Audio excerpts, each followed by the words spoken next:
Hi, my name is Harold Jenkins, and I'm the Safety Service Coordinator here at the Coldwater Board of Public Utilities.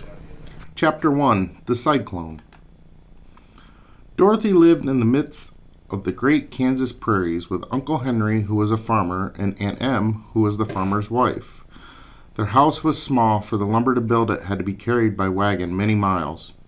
There were 4 walls, a floor, and a roof, which made a room. And this room contained a rusty-looking cooking stove, a cupboard for the dishes, a table, 3 or 4 chairs, and the beds. Uncle Henry and Aunt Em had a big bed in one corner, and Dorothy a little bed in another. There was no garret at all, and no cellar except for a small hole dug in the ground called a cyclone cellar, where the families could go in case one of those great whirlwinds arose, mighty enough to crush any building in its path. It was reached by a trapdoor in the middle of the floor, from which a ladder led down into a small dark hole. When Dorothy stood in the doorway and looked around, she could see nothing but the great gray prairie on every side. Not a tree nor a house broke the broad sweep of a flat country that reached the edge of the sky in all directions. The sun had baked the plowed land into a gray mass with little cracks running through it. Even the grass was not green, for the sun had burnt the tops of the long blades until they were some gray color to be seen everywhere. Once the house had been painted, but the sun blistered the paint and the rains washed it away, and now the house was as dull and gray as everything else. When Aunt Em came there to live, she was young, pretty wife. The sun and wind had changed her too. They had taken the sparkle from her eyes and left a sober gray. They had taken the red from her cheeks and lips, and they were gray also. She was thin and gaunt and never smiled now.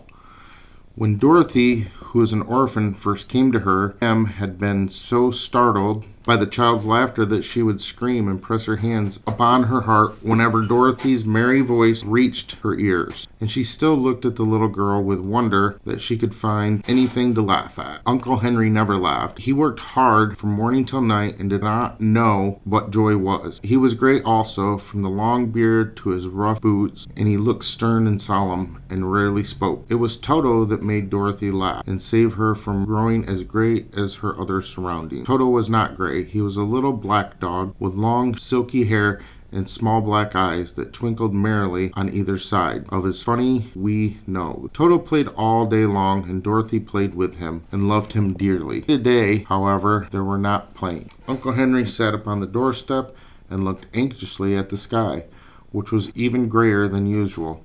Dorothy stood in the door with Toto in her arms and looked at the sky too.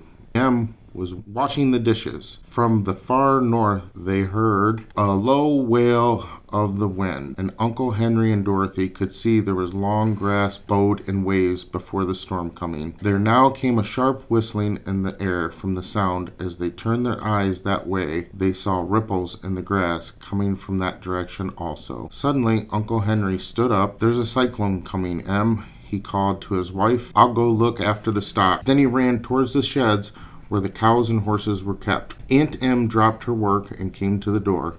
One glance told her of the danger close at hand. "Quick, Dorothy," she screamed, "run for the cellar." Toto jumped out of Dorothy's arms and hid under the bed, and the girl started to get. Aunt Em, badly frightened, threw open the trapdoor to the floor and climbed down the ladder into a small dark hole. Dorothy caught Toto at last and started to follow her aunt. When she was halfway across the room, there came a great shriek from the wind, and the house shook so hard that she lost her footing and sat down suddenly upon the floor. A strange thing then happened. The house whirled around 2 or 3 times and rose slowly through the air. Dorothy felt as if they were going up in a balloon. The north and south winds met where the house stood and made it the exact center of the cyclone. In the midst of the cyclone, the air is generally still, but the great pressure of the wind on every side of the house rose up higher and higher until it was at the very top of the cyclone, and there it remained and was carried miles and miles away as easily as you could carry a feather. It was very dark, and the wind howled horribly around her, but Dorothy found she was riding quite easily. After the first few whirls around, and one other time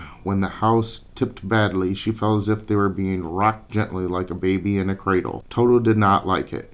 He ran about the room now, here and there, barking loudly, but Dorothy sat quietly still on the floor and waited to see what would happen. Once Toto got near the open trap door and fell in, and at first the little girl thought she had lost, but soon she saw one of the ears sticking up through the hole, for the strong pressure of the air was keeping him up so that he could not fall. She crept to the hole, caught Toto by the ear, and dragged him to the room again. Afterward, closing the trap door so that no more accidents could happen, hour after hour passed, and Dorothy slowly got over her fright. But she felt quite lonely, and the wind struck so loudly all about her that she nearly became deaf. At first, she wondered if she would be dashed to pieces and the house would fall again. But when hours passed and nothing terrible happened, she stopped worrying and resolved to wait calmly and see what the future would bring. At last, she crawled over the swaying floor to her bed and lay down upon it, and Toto followed and laid down beside her. In spite of the swaying of the house and wailing of the wind,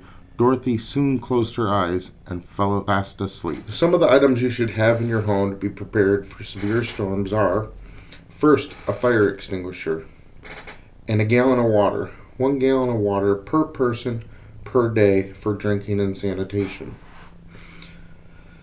A several-day supply of non-perishable food and a battery-powered radio and flashlight. Be sure you also have extra batteries on hand in the event you need them. A first aid kit and possibly a cell phone with a backup battery is also a good idea.